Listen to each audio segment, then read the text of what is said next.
الصلاۃ والسلام علیکہ یا سیدی یا رسول اللہ۔ انسان جو ہوتا ہے وہ دوسروں کا اثر قبول کرتا ہے، اس کی سوچیں، اس کی گفتگو، اس کا کلچر اپنا ذاتی نہیں ہوتا۔ وہ جس کلچر میں رہتا ہے، جس ذہن کے لوگوں کے ساتھ وقت گزارتا ہے، اس کے اس پر اثرات ہو جاتے ہیں۔ سندھ میں رہنے والوں کو سندھی سیکھنی نہیں پڑتی، انہیں آ جاتی ہے۔ پنجاب میں رہنے والوں کو پنجابی سیکھنی نہیں پڑتی، انہیں خود بخود، کیونکہ وہاں بولی جاتی ہے۔ بہت سارے جملے آپ کی زبان پر خود بخود جاری ہو جاتے ہیں، اس لیے کہ آپ وہ سنتے رہتے ہیں۔ آپ ان لوگوں کی صحبت میں بیٹھیں گے جو آپ کو بتائیں گے زمانہ ہی سارا ہی غلط ہے، لوگ سارے برے ہیں، تو آہستہ آہستہ آپ کے دلوں میں لوگوں کی نفرت بڑھے گی۔ اگر آپ ان لوگوں کے پاس بیٹھیں گے جو کہیں گے یار لوگ بڑے مجبور ہیں اور پریشان رہنے لگے، تو آپ کے لیے، آپ کے دل میں لوگوں کے لیے رحم بڑھے گا۔ آپ اثر قبول کرتے ہیں، انسان مانتا نہیں لیکن اس پر اثر ہوتا ہے۔ وہ جس کے پاس اٹھتا بیٹھتا ہے، جس کی بات سنتا ہے، اس شخص کے اثرات اس پر رہتے ہیں۔ خود نبی کریم علیہ السلام نے فرمایا کہ انسان اپنے دوست کے دین پر ہوتا ہے، دین پر۔ تمہیں دیکھنا چاہیے کہ تم نے دوستی کس کے ساتھ لگا رکھی، کیونکہ رب کریم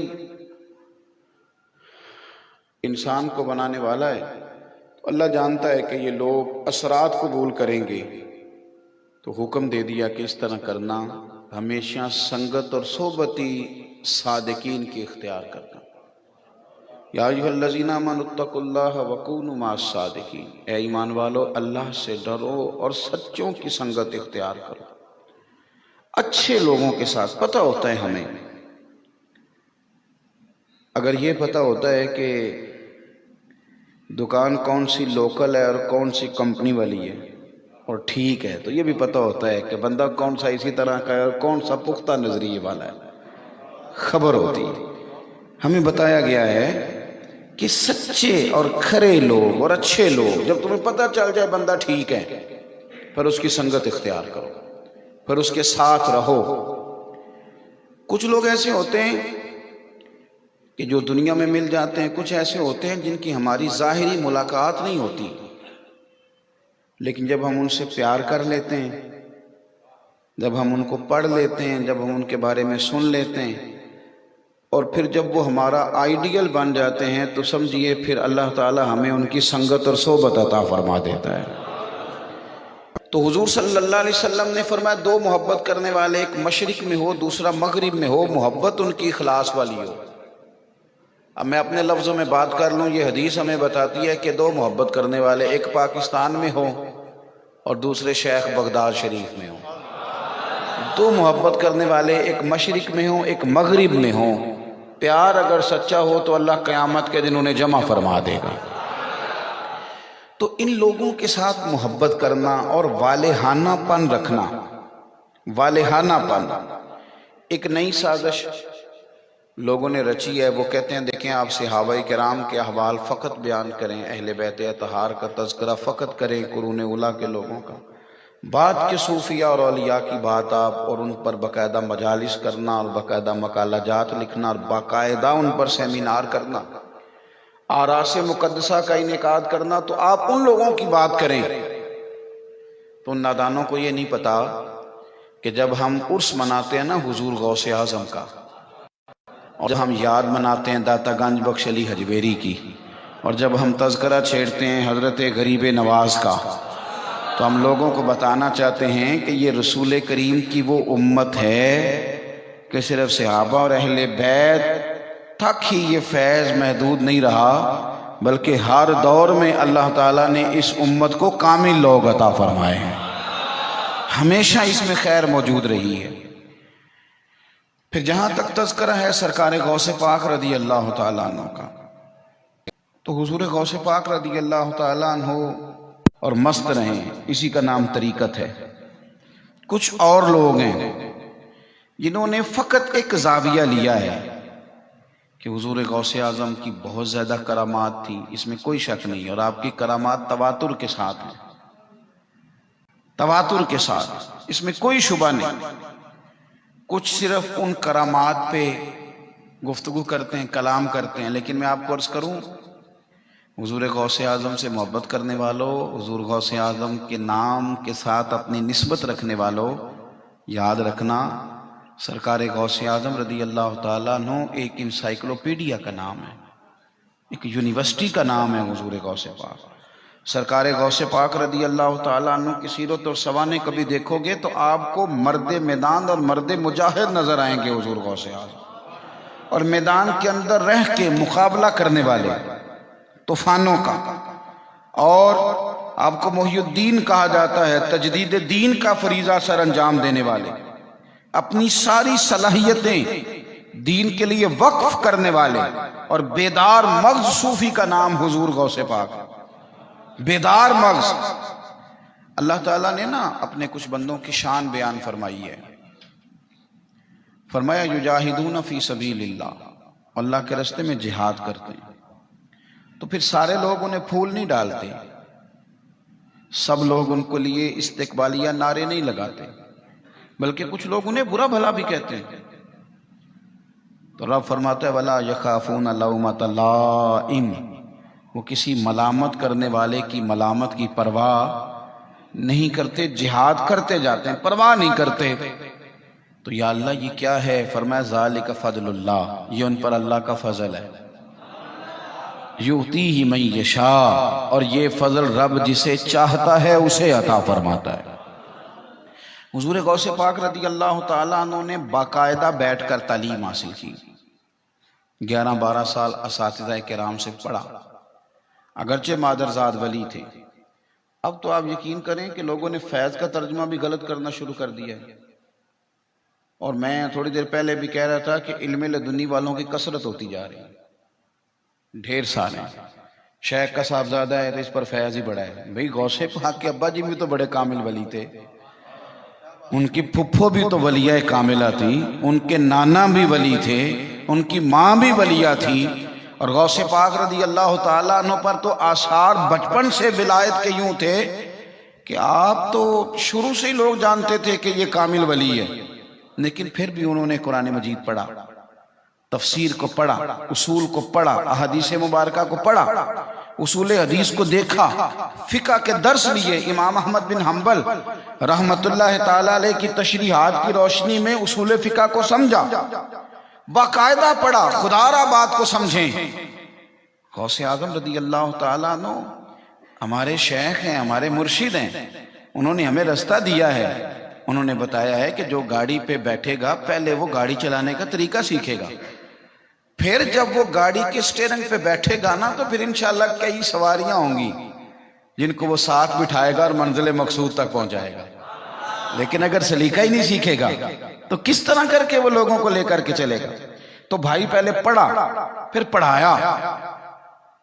غوث اعظم نے پڑھایا. آپ کا معمول تھا کہ فجر کی نماز کے بعد آپ فقہ کا درس دیتے تھے. اب یہ جو مسئلے بتاتا ہے نا بیچارہ نماز کے، وضو کے، غسل کے، یہ پیر نہیں ہوتا، یہ مولوی صاحب ہوتے ہیں. پیر صاحب تو وہ ہوتے ہیں جن کو کچھ بھی نہیں آتا. ایک صاحب مجھے کہنے لگے کہ ہمارے پیر صاحب تقریر نہیں کرتے. میں نے کہا کہ چلیں ٹھیک ہے، یہ کوئی کرامت والی بات تو ویسے نہیں جو آپ سنا رہے ہیں. کہنے لگے نہیں وہ نہیں کرتے. میں نے کہا میرا خیال یہ ہے کہ ان کو آتی نہیں، ان کو کہیں کہیں پڑھیں، کچھ تعلیم حاصل کریں تاکہ وہ مسئلہ بتا سکیں، آپ کی رہنمائی صحیح انداز میں کریں. غوث اعظم صبح کی نماز کے بعد فقہ کا درس دیتے، ظہر کے بعد تفسیر قرآن بیان کرتے، عصر کے بعد لوگوں کو حدیث پاک کے اسباق پڑھاتے. صبح سرکار غوث اعظم باقاعدہ مدرسے میں بیٹھ کے خدا را. ٹیچر تو اسکول کا بھی اب روتا ہے کہ میری عزت نہیں، لیکن میں بڑے درد کے ساتھ کہتا ہوں کہ مدارس کے اساتذہ کا اکرام نہیں، درس نظامی کے اساتذہ کا اکرام چھوڑ دیا. لوگ سمجھنے کو تیار ہی نہیں کہ یہ کتنا بڑا آدمی ہے.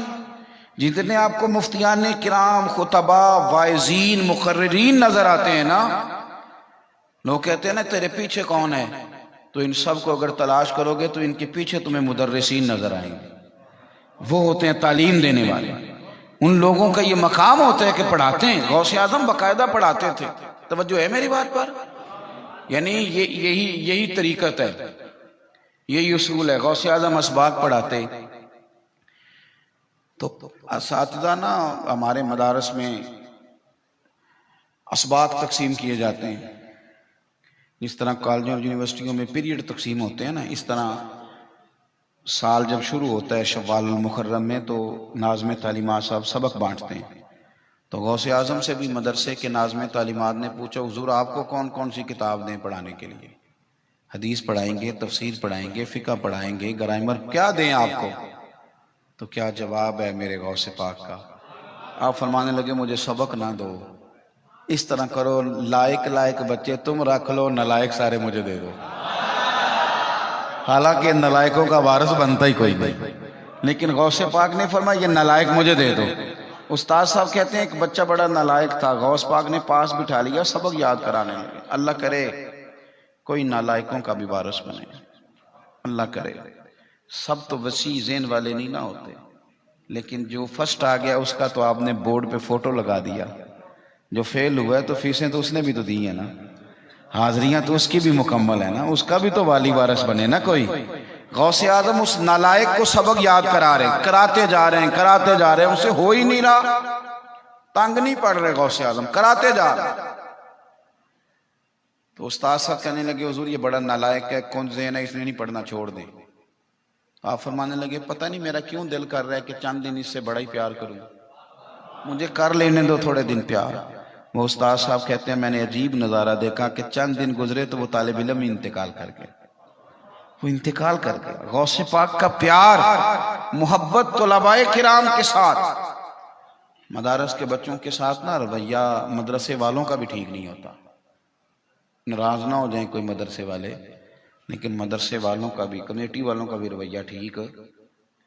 وہ حدیث بھی سناتے ہیں کہ طالب علم کے قدموں کے نیچے فرشتے پر بچھاتے ہیں، یہ حدیث بھی سناتے ہیں، اور قربانی کی کھال بھی اسی طالب علم کی گردن پہ رکھ دیتے ہیں. بھئی آپ کل فضیلت سنا رہے تھے اور آج اس کا کیا حال کر دیا. آپ غور کریں، ان کے ساتھ پیار کریں. غوث پاک نے پہلا سبق یہ دیا کہ مدارس کے طلباء کے ساتھ وقت بتانا، پیار کرنا، دل جوئی کرنا. پھر حضور غوث اعظم رضی اللہ تعالیٰ عنہ کہتے میں پڑھاتا بھی تھا، درس بھی دیتا تھا، پر خطاب نہیں کرتا تھا. کچھ لوگ کہتے ہیں، کہہ دیتے ہیں وہ تو خطیب ہے جی، صرف فلانا آدمی صرف واعظ ہے، تو آپ اس کو معمولی کام سمجھتے ہیں. یہ بھی جب تک نہیں ہوتا جب تک میرا رب کریم توفیق عطا نہ فرمائے، یہ بھی اس کا خاص ہی فضل ہوتا ہے، پھر یہ اسباب بنتے ہیں. غوث اعظم فرماتے ہیں صرف تقریر نہیں کرتا تھا، تو یہ تقریر کرنا، خطاب کرنا اتنا ضروری اور دین کا بڑا پہلو ہے کہ فرماتے ہیں مجھے خود رسول کائنات علیہ السلام کی زیارت نصیب ہوئی.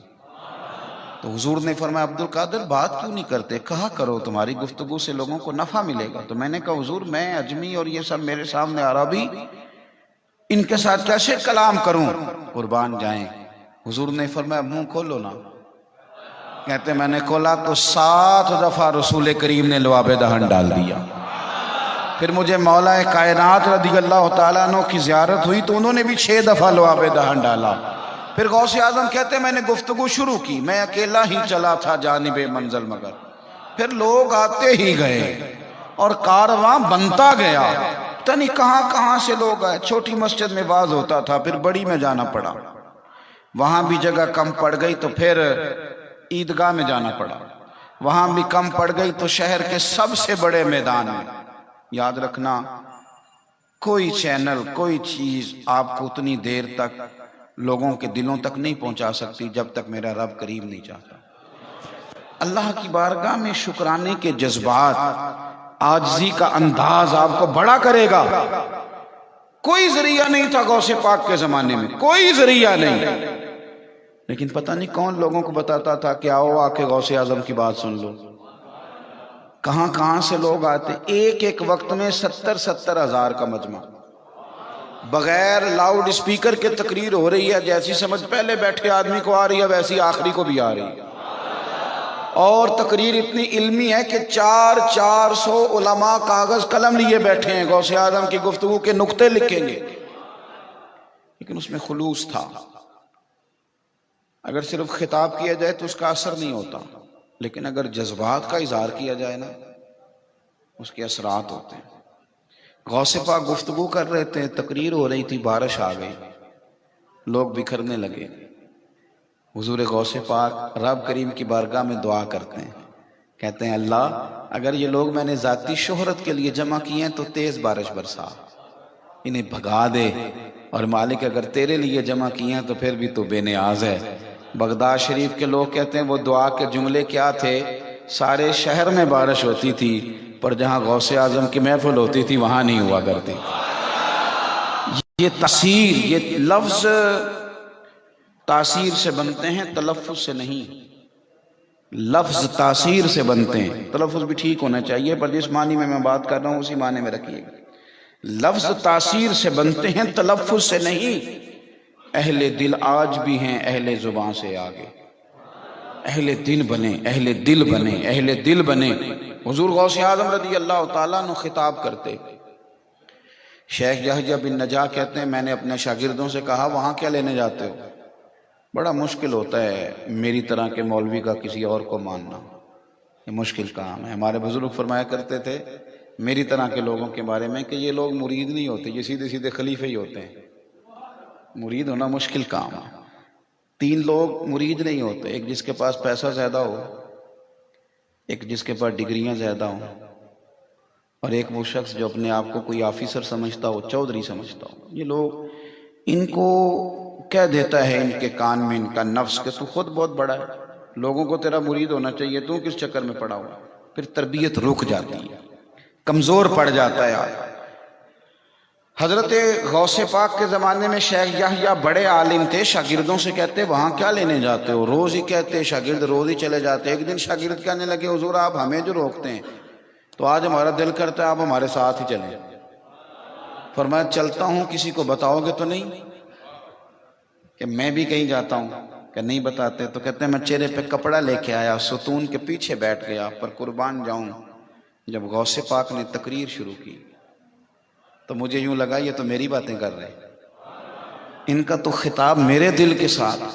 وہ گفتگو جیسے جیسے بلند ہوئی مجھے پتہ ہی نہیں چلا چہرے سے کپڑا کیسے سرکا، آنسو کب نکلے، میں کب رویا سمجھ ہی نہیں آئی. محفل ختم ہو گئی، شاگرد کہنے لگے حضور جانا نہیں؟ میں نے کہا جاؤں گا تو ضرور، لیکن پہلے پتہ کر لو اگلی مجلس کس دن ہے. لوگ آتے بات سنتے. آپ فرماتے ہیں کہ پھر یہ ہوتا کہ جب محفل ختم ہوتی تو 20 آدمی وہاں سے اٹھتے، حضور ہم نہ چور تھے آج کے بعد توبہ کرتے. 50 ادھر سے اٹھتے، حضور رشتے توڑنے والے، ماں باپ کو ستانے والے آج کے بعد توبہ کرتے. اس کی تاثیر لوگوں کی آنکھوں پر، دلوں پر، روحوں پر دکھائی دیتے. شیخ یحییٰ کہتے ہیں کہ میں نا اگلے دن دھاگا لے گیا. اس زمانے میں گننے کا ایک طریقہ تھا، شمار کرنے کا. دھاگا لے گیا، آج میں نے گننا ہے کتنے بندے توبہ کرتے. ایک بندہ توبہ کرے گا تو دھاگے پہ گرہ لگاؤں گا، دوسرا توبہ کرے گا تو دوسری لگاؤں گا، میں گرہیں لگاتا جاؤں گا، بعد میں گن لوں گا آج کتنے لوگوں نے توبہ کری. فرماتے میں پہنچ گیا، محفل ختم ہوئی، منبر شریف کے پاس بیٹھا تھا. 3 آدمی وہاں سے اٹھے توبہ کرنے والے، میں نے 3 گرہیں لگائیں، پھر 4 اٹھے، 4 لگائیں، پھر 5 اٹھے. فرماتے ہیں پھر 15 اٹھنے لگے، پھر 20 اٹھنے لگے. پھر معاملہ یہ ہوا کہ سینکڑوں کے حساب سے لوگ اٹھنے لگے. آپ فرماتے ہیں مجھ سے گرے لگائی نہ جائیں، اب لگائی نہ جائیں.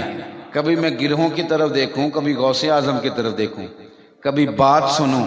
جب میں الجھ گیا اور میرے شہر پر نظریں فرمائی اور میری طرف دیکھ کے مسکرائے، کہنے لگے یحییٰ میں دلوں کی گرہیں کھولتا جاتا ہوں تو لگاتا جاتا ہے. یہ کیا کر رہا ہے میاں، یہ تو گرہیں کھلنے کا وقت اور تو لگا رہا ہے. اور پھر تربیت کی. فرمانے لگے یہ لوگ میری وجہ سے توبہ نہیں کر رہے، یہ خدا کے فضل کی وجہ سے کر رہے، اور اللہ کا فضل شمار نہیں کیا جا سکتا. دین کا جو کام ہوتا ہے نا، کوئی بھی کام یہ کمٹمنٹ مانگتا ہے. آپ اس کے ساتھ وفا کتنی کرتے ہیں وہ مانگتا ہے. میں پچھلے 24 گھنٹوں میں شاید 2-3 گھنٹے سو سکا ہوں. اس کے باوجود بہت سارے لوگ ہم سے ناراض رہتے ہیں کہ صاحب آپ تو ٹائم ہی نہیں دیتے. یہ کمٹمنٹ مانگتا ہے آپ کو. اگر آپ یہ یاد رکھ لیں کہ جب کوئی آدمی کسی بھی لحاظ سے تھوڑا سا بڑا ہوتا ہے نا تو اس پر اگر کوئی آزمائش آتی ہے تو وہ بھی بڑی ہوتی ہے.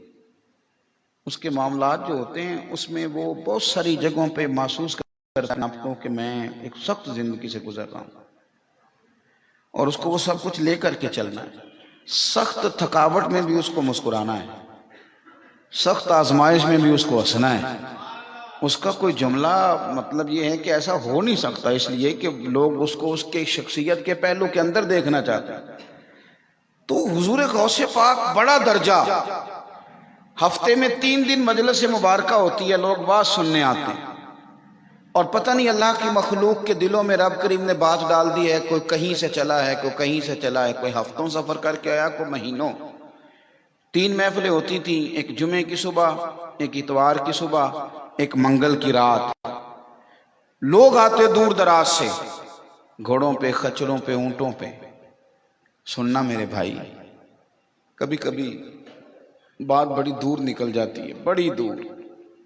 لوگ آ گئے, محفل سج گئی اور گھر میں غوث پاک کے صاحبزادے کا انتقال ہو گیا.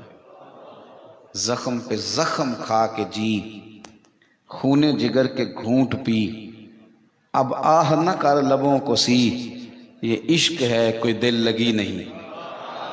آپ ذرا دیکھنا, جب رستہ یہ اختیار کیا ہے تو پھر ذرا ٹھہر. صاحبزادہ, اور نبی پاک علیہ السلام کی حدیث ہے کہ اولاد آدمی کو کمزور کر دیتی, بندہ بزدل ہو جاتا. حضور صاحبزادے کا وصال ہو گیا, ادھر 70,000 لوگ آ کے محفل میں بیٹھ گئے, اب کیا ہوگا؟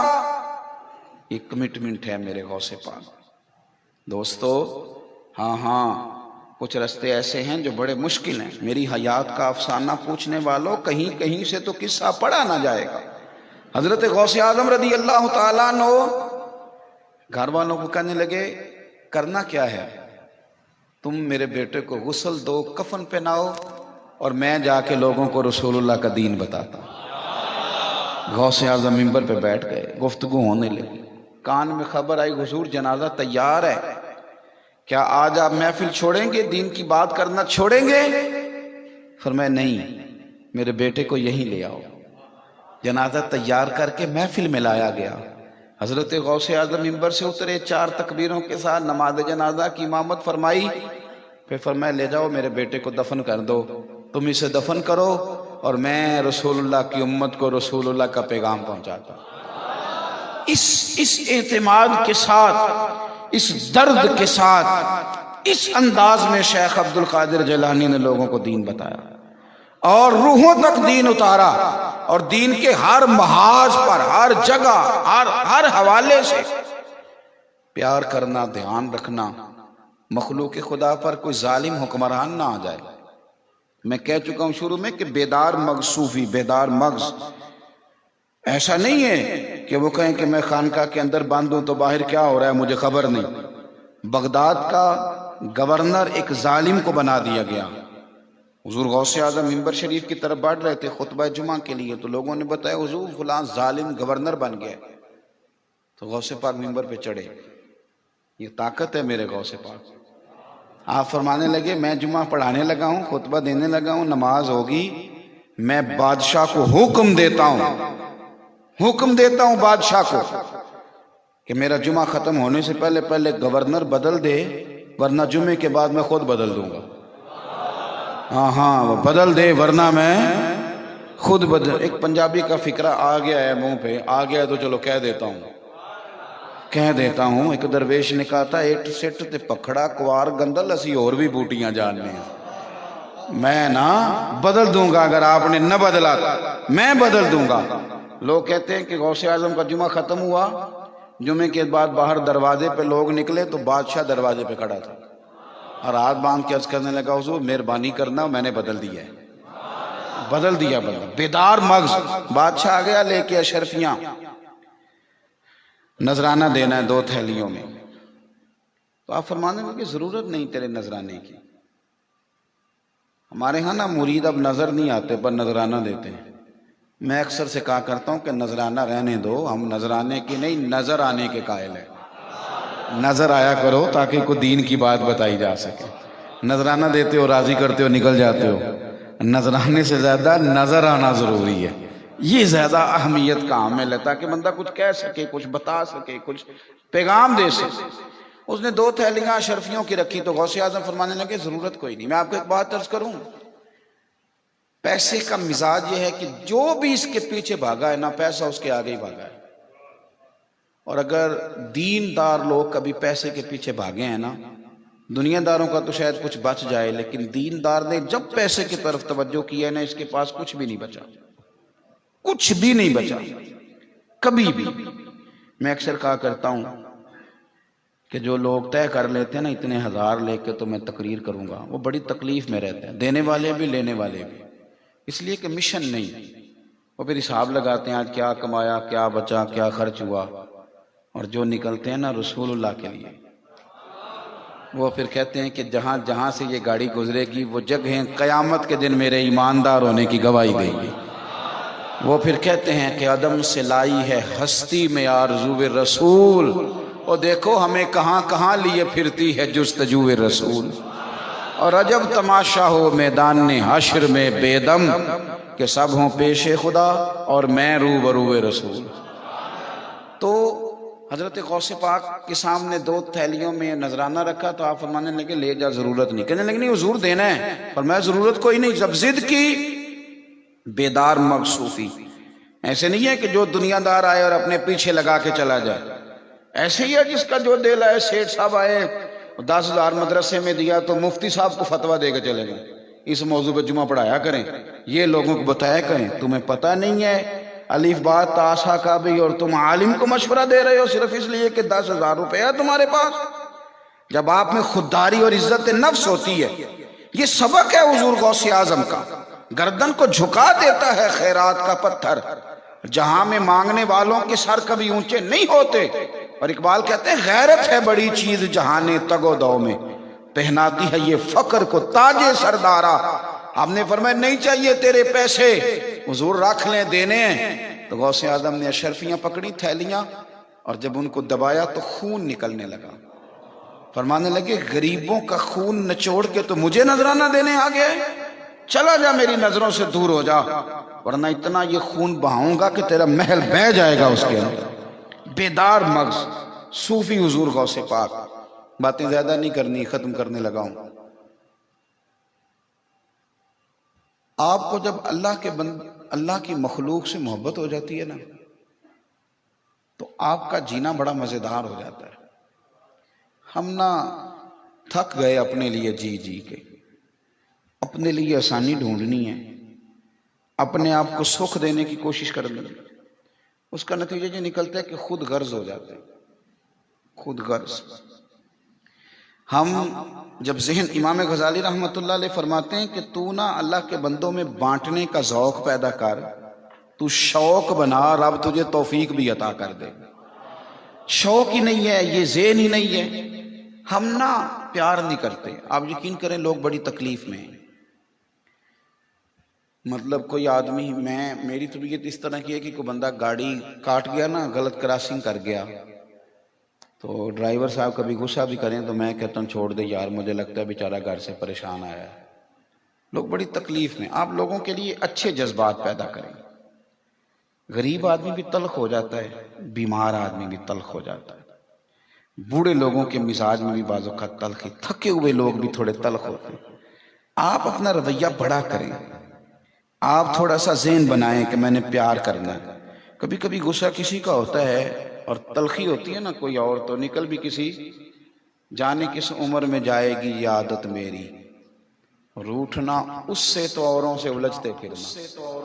یہ ہوتا ہے کبھی کبھی کہ انسان تو پیار نہیں کرتے لوگ. آپ یقین کریں کہ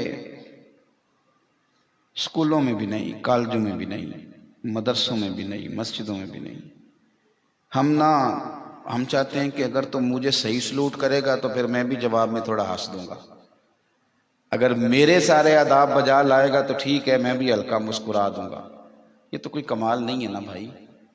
آپ پڑھیے نا بخاری شریف، تو حضرت انس بن مالک کہتے ہیں ایک شخص نے حضور کے گلے میں چادر تھی سرخ دھاری دار، تو اس نے پکڑ کے کھینچی اور گردن مبارک پہ نشان آ گیا تو کھینچ کے کہنے لگا حضور میں کچھ مانگنے آیا تھا۔ اب گلے میں چادر ڈال کے مانگا جاتا ہے، تکلیف دے کے مانگا جاتا ہے، تو دروازہ زور سے کوئی بجائے تو لوگ کہتے ہیں دوڑ جا، تو خیرات لینے آیا قرضہ لینے آیا۔ اس نے کھینچی، نشان پڑ گئے، پر حدیث کے لفظ ہے فَالْتَفَتَ إِلَيْهِ فَضَحِكَ، کہ جب میرے نبی نے اس کی طرف دیکھا تو حضور نے مسکرانا شروع کر دی۔ یہ آپ کا کمال ہے۔ اعلیٰ حضرت کہتے ہیں نا جس کی تسکین سے روتے ہوئے ہنس پڑے۔ یہ سلام نہیں ہے فاضل بریلوی کا، یہ سیرت ہے پوری حضور کی۔ جس کی تسکین سے روتے، یہ سنتے ہیں نا آپ مصرع، اب یہاں ایک اعتراض پیدا ہوتا تھا اسی مصرے پہ کہ جس کی تسکین سے روتے ہوئے ہنس پڑے، یعنی جو ذرا حضور تسکی کریں تو رونے والا ہنس پڑتا ہے، تو پھر سوال پیدا ہوتا تھا کہ پھر تو بڑا انتظار کرنا پڑتا ہوگا کہ حضور مسکرائیں تو رونے والے ہنسیں، لیکن اگلے مصرے میں جواب دیتے ہیں، کہتے ہیں انتظار نہیں کرنا پڑتا، یہ تو میرے نبی کی عادت ہے۔ جس کی تسکین سے روتے ہوئے ہنس پڑیں، اس تبسم کی عادت پہ لاکھوں سلام۔ انتظار یہ تو عادت مبارکہ ہے، حضور مسکراتے رہتے ہیں۔ تو مخلوق کا پیار، غوث پاک رضی اللہ تعالیٰ عنہ اتنی مصروفیت، ہزاروں لاکھوں لوگوں سے کلام، پھر بھی نہ محلے میں نکلتے بغیر پروٹوکول کے۔ اب میری ذمہ داری ہے نصیحت کرنے، آپ نے مجھے بٹھا دیا، چھوٹے آدمی کو تو میں نے کرنی تو ہے نا۔ میرا ماننا یہ ہے کہ اگر وزیر بغیر پروٹوکول کے محلے میں نہیں نکلتا تو پیر بھی نہیں نکلتا، اللہ و لشکر سمیت ہی سارے نکلتے، پھر تو کسی کی خبر گیری کیسے ہو؟ غوث اعظم نکل جاتے اکیلے، نکلے آپ تو دجلہ کے کنارے ایک شخص کھڑا رو رہا ہے۔ کیوں روتے ہو میاں؟ کہنے لگا حضور غریب آدمی کا کام ہی رونا ہے، اس کے حصے میں آنسو آتے ہیں۔ اور میاں کیا ہوا؟ عرض کی حضور کشتی میں سفر کر رہا تھا، دوسرے کنارے جانا تھا، ملاح میرے محلے کا ہے اور اس نے کرایہ مانگا ہے، تو میں نے کہا میرے پاس نہیں ہے، مجھے سفر کرا دو پھر دے دوں گا، تو اس نے اتار دیا ہے۔ کہتا ہے مفت خوروں کے لیے نہیں رکھی ہوئی حضرت، ایک تو یہ کہ اتارا، اور پھر اتنے لوگوں کے اندر جب میری عزت کا یہ حال ہوا، اس نے توہین کی، تو تکلیف میں ہوں۔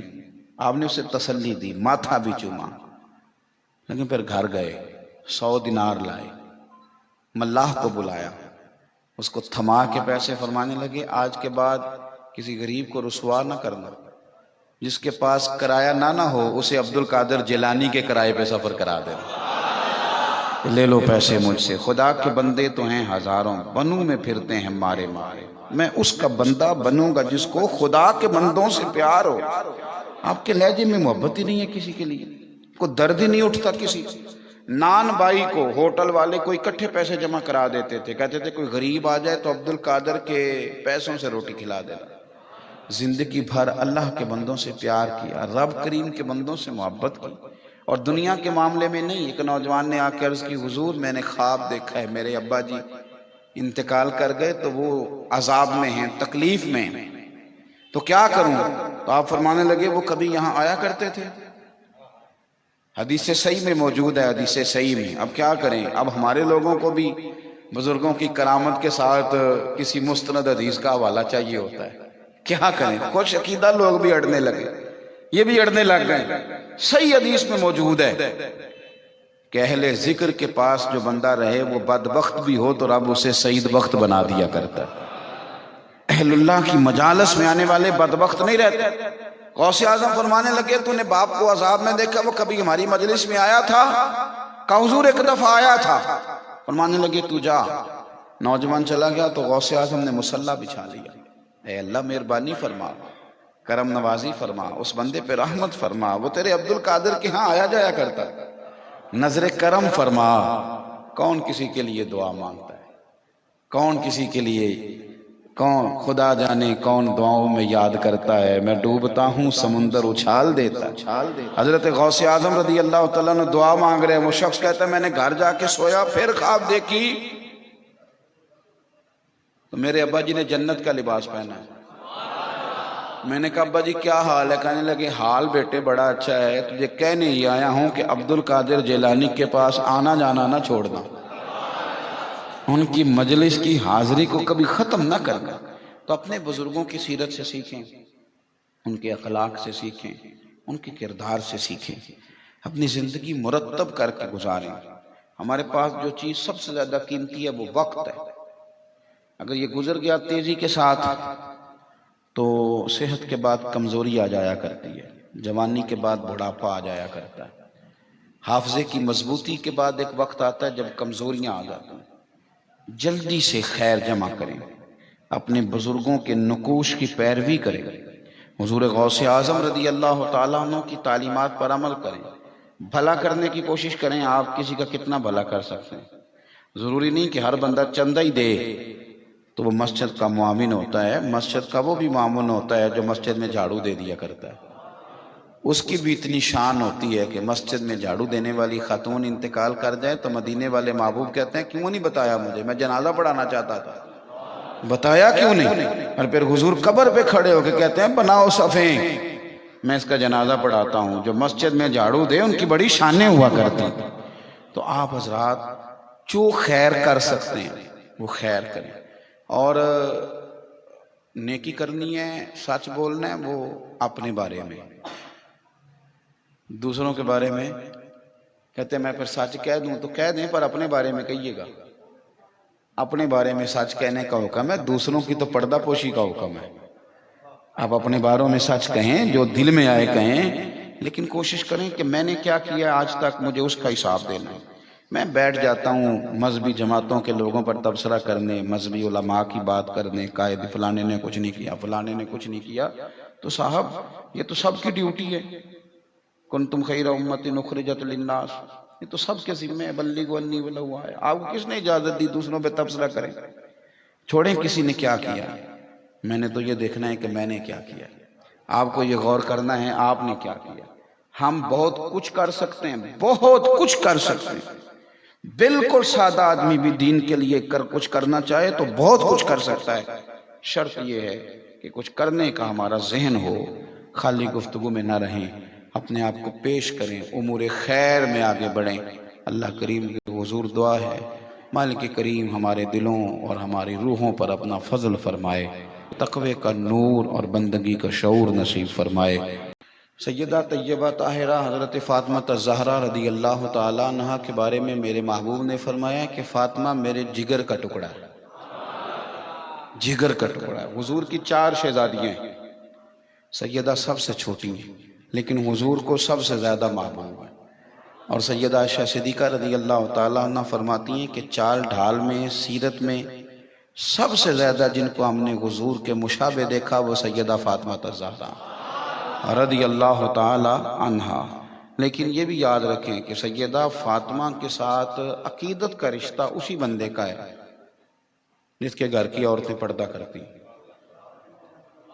اور حضرت فاطمہ الزہرا کی زندگی کا ایک پہلو اور بھی بڑا انوکھا اور بڑا خوبصورت ہے، وہ سارے کام اپنے ہاتھوں سے کرتی تھیں، یعنی کوئی اتنا غریب آپ کو نہیں ملے گا جس کی بیٹی اتنا کام کرے کہ چھالے پڑ جائیں، لیکن سیدہ کے ہاتھوں پہ پڑ جاتے، اتنا کام کرتی، مشقت کرتی، لیکن خوبصورتی کا اعلیٰ درجہ یہ تھا کہ ساری دنیا سو جاتی، لوگ تھک کے سو جاتے ہیں، لیکن امام حسن کہتے ہیں میری اماں مصلی بچھا لیتی، وہ عبادت کرتی تھی، عبادت کرتی تھی۔ تو ایک تو پردے کی طرف خواتین کی توجہ کرائیں، اور میرا سمجھنا یہ ہے کہ عورتیں روزے زیادہ رکھتی ہیں نفلی، وہ عبادتیں کئی دفعہ مردوں سے زیادہ کرتی ہیں، ان کا ذوق بنائیں وظائف کا، وہ انشاءاللہ پڑھ لیں۔ ہمارے نوجوان تو اللہ خیر کرے اب وہ موبائل کے اندر زندہ رہنا شروع کر دیا، وہ سمجھتے ہیں کہ زندگی شاید اس کے اندر ہے، سب کچھ وہی ہے جو اس کے اندر ہے، تو یہ خوابوں کی دنیا ہے۔ آنکھ کھلے گی تو آپ کو محسوس ہوگا کہ بڑا وقت ضائع ہو گیا، تو ابھی سے آنکھ کھولیں، باہر آئیں، جو ضروری کام ہے ان پر توجہ دیں۔ اللہ تعالیٰ سیدہ پاک کا صدقہ ہماری اولادوں پر اپنا فضل فرمائے۔ آخر دعوانا الحمدللہ۔ مجھے چونکہ سفر کرنا ہوتا ہے تو مجھے تو اجازت لینی ہے، انشاءاللہ سید صاحب ہیں، مفتی صاحب ہیں، دعا فرمائیں گے، جیسے آپ کا پروگرام۔